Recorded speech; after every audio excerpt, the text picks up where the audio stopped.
تحریریں کی جا رہی ہے، کئی عالمی رہنما اور خود OIC اور اقوام متحدہ بھی اس حوالے سے بات کر رہے ہیں، آخر کیوں مسلمانوں کو نشانہ بنایا جا رہا ہے. اور ابھی ہم نے پہلے حصے میں بات کی کہ خود امریکہ کے اندر مرنے والے جو افراد ہیں، امریکی شہری ہیں، ان میں سب سے زیادہ تعداد سیاہ فام لوگوں کی ہے. کیا ان کو یہ فیسلٹی نہیں دی گئی؟ اس پر بات کرتے ہیں. اور یہ صاحب جو سیاہ فام، پہلے امریکہ سے شروع کریں کہ کنٹینیوٹی ہو جائے گی. شکاگو ہے یا نیو یارک میں ہے، یا سارا 33% پاپولیشن جو ہے وہ کالوں کی ہے. شکاگو یا میشیگن لین کے ساتھ پورا علاقہ جہاں محمد علی قلعے، جہاں سے اوباما بھی نکلا ہے، سارا علاقہ جو ہے وہ جہاں ان کی مشہور یونیورسٹی بھی ہے، تو اس علاقے کو وہاں کوئی گورا نظر بھی نہیں آتا. آپ اندازہ کریں کہ شکاگو کے اندر مرنے والے ہیں وہ 72% کالا ہے. آبادی ہے 33%، مرنے والا جو ہے وہ کالا ہے 72%. اگرچہ وہ کالوں کا شہر اس کا پریڈومیننٹ نہیں ہے. UK جو ہے اس کے اندر صورتحال یہ ہے کہ 2249 پیشنٹس میں سے 35% نان وائٹ ہے، اور ابھی جو وائٹ پیپل انگلینڈ اور ویلز کے ہیں وہ صرف 14%. اچھا، اصل مسئلہ سر یہ ہے فرحان صاحب کہ یہ ایسا نہیں ہے، اور اس کے اوپر بڑی کانسپریسی تھیوریز کو لانا نہیں چاہتا ہوں، لیکن سب سے بڑی بات یہ ہے کہ ان کے پاس چونکہ ہاسپٹلز کی جو ہے وہ صورتحال ایسی ہے کہ جس کی وجہ سے ان کے اوپر وہ ان لوگوں کو انٹرٹین نہیں کر رہے. خاص طور پہ یہ کہا جا رہا ہے کہ جو بڑی عمر کے لوگ ہیں، ان کو تو اولڈ ہاؤسز کے اندر لوگ ہیں، ان کو تو اسپین کے اندر باقاعدہ آرڈر پاس کیا گیا کہ آپ اس ایج سے زیادہ کے لوگ ہیں ان کو انٹرٹین نہ کریں. پیرس کی صورتحال یہ ہے کہ آج سے کچھ عرصہ پہلے آپ کو یاد ہوگا کہ وہاں پر ہیٹ ویو آئی تھی بہت بڑی، اور پیرس کے بارے میں انہیں سمجھتے ہیں کہ پیرس کے جو بندہ ہے وہ 75 ایئرس کے بعد ہاسپٹلائز ہونا شروع ہو جاتا ہے، اور ان کی سوشل سیکورٹی کے اوپر برڈن بننا شروع ہو جاتا ہے. تو 75 سے لے کے 90 ایج کی ایج تک وہ ہسپتال میں رہتے ہیں اور پھر وہیں مر جاتے ہیں. اور آپ اندازہ کریں کہ پیرس جہاں پہ مکمل طور پہ بجلی کا کریک ڈاؤن نہیں ہوتا، نہیں ہوتا، بجلی کی ویو ایسی کون سی ہے کہ جو شکست نہ دے سکے گرمی کی ویو جو ہے. آپ مجھے بتائیے کہ کیا ان کی دبئی سے زیادہ گرمی ہوتی ہے پیرس میں؟ ٹھیک نہیں ہوتی نا. تو وہ انہوں نے 15,000 بندہ جو تھا وہ بوڑھا مار دیا، تو سارے بوڑھے تھے. تو اتنے سوسائٹی بن چکی ہوئی ہے پوری ویسٹرن سوسائٹی جو ہے، بلکہ پوری دنیا ہی اصل میں بیسیکلی روتھلیس بن چکی ہوئی ہے، ایتھنک، ریلیجس، اور اس کی بنیاد پہ. اس کی ایک بنیادی وجہ یہ ہے کہ جو پورا کارپوریٹ معاشرہ ہے دنیا کا، یہ انڈیویجول بیسڈ معاشرہ ہے. اس کی جو تعلیم ہے نا، یہ تعلیم بھی انڈیویجول بیس کے اوپر ہے. یعنی آپ اندازہ کریں کہ اگر دو بھائی ایک کلاس میں پڑھ رہے ہوں تو ایک دوسرے سے اپنی کاپیاں چھپاتے ہیں کہ ہم نے فرسٹ، سیکنڈ، تھرڈ کی صورتحال. پھر ہم نے جو علم حاصل کرتے ہیں اس کو ہم سمجھتے ہیں کہ مارکیٹ میں جس کی ویلیو ہے. خاندانی نظام کو ہم نے مکمل طور پہ تباہ کر دیا، جس سے اس سے سیکریفائس ختم ہو گئی ہے. اس کی ایک سب سے اہم ترین مثال آپ کو بتاؤں کہ چیریٹی اسلام کے ہاں انڈیویجول چیریٹی ہے. وَآتَ الْمَالَ عَلَىٰ حُبِّهِ ذَوِي الْقُرْبَىٰ وَالْيَتَامَىٰ وَالْمَسَاكِينِ. آپ اپنے سب سے پہلے جس مال سے محبت کرتے ہو خرچ کرو قرابت داروں پہ، پھر یتیموں پہ، ٹھیک، پھر مسکینوں پہ، ٹھیک. اس کے بعد آگے کیٹیگریز آتی ہیں. وہاں انڈیویجول چیریٹی ختم ہو گئی، انسٹیٹیوشنل چیریٹی بن گئی ہوئی ہے کہ کرتے یہ ہیں کہ باپ کو اولڈ ایج ہوم میں بھیج دینا ہے، کیونکہ باپ کو چیریٹی نہیں ہم نے دینی، باپ تو ہمارے اوپر ایک برڈن ہے. ماں کو بھی بھیج دینا ہے وہیں پر، بچے نے وہاں سے شادی کر لینی ہے. اس کے بعد اگر بچے ایسے ہو گئے اور ہم نے جا کے شادی کرے تو بچے کو فاسٹر ہوم میں بھیج دینا ہے، بچے کو کسی اور جگہ بھیج دینا ہے، وہ وہاں چل رہا ہے، ہم نے اور شادی کر لی ہے. اس انڈیویجول سوسائٹی نے وہاں کا مورل فیبرک ختم کر دیا.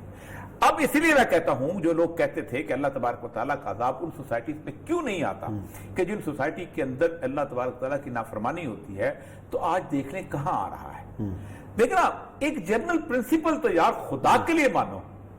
میرے ملک کا آپ، میں ایسے لوگوں کو جانتا ہوں اس وقت جو کہ سارے کے اللہ کو نہیں مانتے تھے، ایتھیسٹ تھے، آج فون کر کر کے لوگوں سے پوچھتے ہیں یار کسی روحانی آدمی سے پتہ کر دو یہ کب ختم ہو رہا ہے، یہ کب ختم ہو رہا ہے، یہ سمجھ ہی نہیں آ رہا ہے کچھ. اللہ کو مدر اتنے ظالم ہیں یہ لوگ، کالم لکھتے ہیں یار ابھی بھی کہ میرا ایمان جو ہے. روحانی آدمیوں کو پتہ ہے کہ کب ختم ہونا ہے.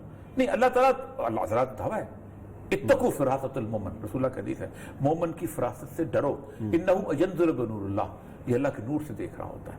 اللہ کا نور کی آپ دیکھیں وسعت کتنی ہے، بہت بڑی پتہ ہوتا ہے، لیکن جن کو اللہ بتاتا ہے پھر ان کی زبانیں بند کر دیتے ہیں. اچھا چلیں اب OIC اب آتا ہے بھارت کا مسئلہ. بھارت کا معاملہ یہ ہے، اب دیکھیں اس سارے سینیریو کے اندر میرا ایک دعویٰ ہے اور یہ دعویٰ نہیں ہے، میرا ایک انالیسس ہے، وہ ہے رسول اللہ صلی اللہ علیہ وسلم کی احادیث کے مطابق کہ یہ پوری دنیا، آپ صلی اللہ علیہ وسلم نے فرمایا جو لاسٹ جنگیں ہوں گی اس پوری دنیا کے اندر دنیا 3 حصوں میں تقسیم ہو جائے گی، ایک حصہ جو ہے وباؤں میں مر جائے گا، 1/3، ٹھیک ہے، اس کے بعد ایک حصہ وہ ہے جو آخری ملمت الکبریٰ جو ہے بڑی جنگ ہے، اس میں مارا جائے گا۔ اس 2 جگہ پہ ہونی ہے، ایک ہونی ہے اسرائیل میں اور ایک ہونی ہے بھارت میں۔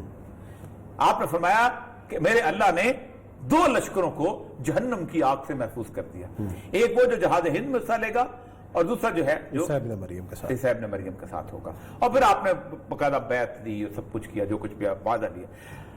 انڈیا بھی سروائیو کرے گا اور اسرائیل بھی سروائیو کرے گا، یہ دونوں سروائیو کریں گے، کیونکہ یہ دونوں وہ لوگ ہوں گے جو بچیں گے۔ اور مجھے ڈر ہے کہ کیونکہ یہ جس طرح لپیٹا جا رہا ہے، جس طرح کی صورتحال آ رہی ہے، جس طرح کی تیزی کی کیفیت ہے، جس طرح کی پوری دنیا کے علماء اس بات پہ متفق ہیں، جو کہ رسول اللہ صلی اللہ علیہ وسلم کی احادیث کے مطابق عمر نکالتے ہیں کہ یہ کوئی 1-2 سال کے اندر کا عرصہ ہے جس کے اندر یہ سب کچھ ہو جانا ہے، تو اس کا مطلب یہ ہے کہ انڈیا کہیں نہ کہیں مئی یا جون کے اندر کہیں پاکستان پہ حملہ نہ کرتے اور پھر وہ جنگ کی صورتحال پر، اور وہاں پر بھی وہ جو ہے وہ جو کیفیت بن رہی ہے، کیونکہ حج کے رکنے کا عمل بھی شروع ہو گیا، اور اس کے بعد وہ باقی کیسے سعودی عرب کا جو ہے آپ کو پتہ ہی وہاں چل رہا ہے، پھر ایران کے اندر جو صورتحال بن رہی ہے اس کے بھی آپ جیسے ہم عیسائیوں کی بات کر رہے تھے، اب دیکھیں کیا صورت ہے۔ اب پچھلے دنوں ایک بڑی تفصیلی گفتگو، اس وقت 29% جو ہیں امریکہ کے اندر ایونجلسٹ ہیں۔ تمام جو بائبل پشرز ہیں، بائبل کے ماننے والے ہیں، وہ سمجھتے ہیں کہ حضرت عیسیٰ جو ہیں وہ صلیب پہ چڑھے تھے، صلیب پہ چڑھنے کے بعد 2-3 دن کے بعد آئے تھے، آ کے بعد ریزریکشن ہوئی تھی، پھر چلے گئے تھے اور کہا تھا کہ میں صلیب پہ جا کے میں تمہارے گناہوں کا کفارہ دے چکا ہوں۔ لیکن جو ایونجلسٹ ہیں، جس میں مائک پومپیو ہے، یہ مائک پینس ہے اور ٹرمپ ہے، یہ پہلی دفعہ ٹاپ پہ آئے ہیں اور یہ سمجھتے ہی ہیں، ان کا دعویٰ یہ ہے کہ اسرائیل جو ہے حضرت عیسیٰ اس وقت آئیں گے، اور باقاعدہ بائبل کی ایک استاد وہ جو ہے نا اس کی اپنا چیپٹر اس کی پیشگوئی بتاتے ہیں، اور پرسوں ترسوں پھر پائک پینس نے اس کو دہرایا ہے کہ اسرائیل جو ہے یہ اس کا دوبارہ بننا جو ہے یہ حضرت عیسیٰ کی آمد کی علامت ہے، یہ بنے گا اور یہ یہاں پر آئے گا۔ تو اسی لیے آپ اندازہ کریں کہ 50 سال پرانا جو انہوں نے ایک رکا ہوا چیز تھی یروشلم کو تسلیم کرنے کا، وہ انہوں نے اس کو دوبارہ کیا۔ چرچ آف نیٹیوٹی جو ہے اسرائیل کے اندر، اس کو وہ سینٹر بناتے ہیں کہ چرچ آف نیٹیوٹی میں سیدنا عیسیٰ علیہ السلام اتریں گے۔ وہ دیکھیں، آپ اندازہ کریں کہ مسلمان کتنے اس وقت بے وقوف ہیں اس وقت کہ 2 قومیں بذات خود ہم سے لڑنے کے لیے تیاری کر کے مکمل بیٹھی ہوئی ہیں۔ وہ کہتے ہیں کہ حضرت عیسیٰ جب آئیں گے تو ہم وہاں پر بیٹھے ہوں گے اور ہم یہودیوں کو شکست دے کے وہاں پہنچے گا، مسلمانوں کو شکست دے کے پہنچیں گے۔ یہودی کہتے ہیں کہ ہمارے وسایا نے باقاعدہ اس کے اوپر قبضہ کرنا ہے، اور متی کے جو مشہور فکرے ہیں کہ میرے آنے سے پہلے بہت مسیحا آئیں گے اور وہ تم کو دھوکہ دیں گے، اور بڑی مشہور ان کی متی کی انجیل کے اندر یہ سارا کچھ ہے۔ اب یہ جو حالت اس وقت ایونجلسٹ کی بنی ہوئی ہے، آپ اندازہ کریں کہ میں پچھلے ویڈیوز دیکھ، اس کی بنیاد کے اوپر وہ باہر نکلے اور انہوں نے کھڑے ہو کے کہا I have the Jesus blood، مجھے کرونا نہیں ہو سکتا، مجھے چھوڑو تم۔ اور وہ بندوقیں لے کے جیسے ایسے لگتا تھا جیسے طالبان کا کوئی گروہ نکلا ہوا ہے یا کوئی مجاہدین نکلے ہوئے اور کوئی نہیں، یوں کر کے پورے وارئرز کے طور پہ نکلے ہیں کہ ہم کھول دیں۔ اور آپ کو پتا ہے کہ پچھلے دنوں ٹرمپ کے مخالف میں کون سا جارجیا کا تھا گورنر، وہ پرسوں جس نے کہا تھا کہ میں تمہارے مخالف میں کھول، تو اس نے بند کیا تھا، وہ مر گیا۔ وہ ایک اور پیشگوئی اس کے کھاتے میں اس کی ولایت ثابت ہو گیا کہ یہ کیا ہو گیا۔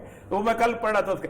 اب دنیا اس وقت اس مقام پہ آ چکی ہوئی ہے کہ جس وقت جسے کہتے ہیں نا ہم نے جو گند کیا تھا اس کو اللہ تعالیٰ جو ہے اس کی دھلائی چاہتا ہے، اس کی صفائی چاہتا ہے، کیونکہ امام مہدی علیہ السلام کے آنے کے بعد جو کچھ ہونا ہے وہ پھر امام مہدی ظاہر بات ہے IMF کا ممبر تو نہیں ہوں گے نا، ورلڈ بینک، اس سے پہلے IMF بھی ختم ہونا ہے، اس سے پہلے ورلڈ بینک بھی ختم ہونا ہے، اس سے پہلے انٹرنیشنل مانیٹری سسٹم بھی ختم ہونا ہے، یہ ساری چیزیں ختم ہونی ہیں۔ اور یہ اتنی یعنی آپ سوچیں قحط اور بیماری ساتھ ساتھ چلیں گی۔